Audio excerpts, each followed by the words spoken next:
Powerful storms and erratic weather have hit much of Turkey, causing heavy flooding and damage, inundating many city areas.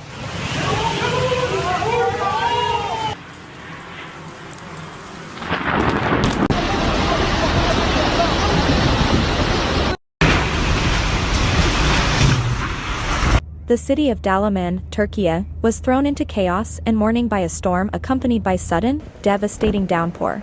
A flash flood with winds of 203 kilometers per hour raged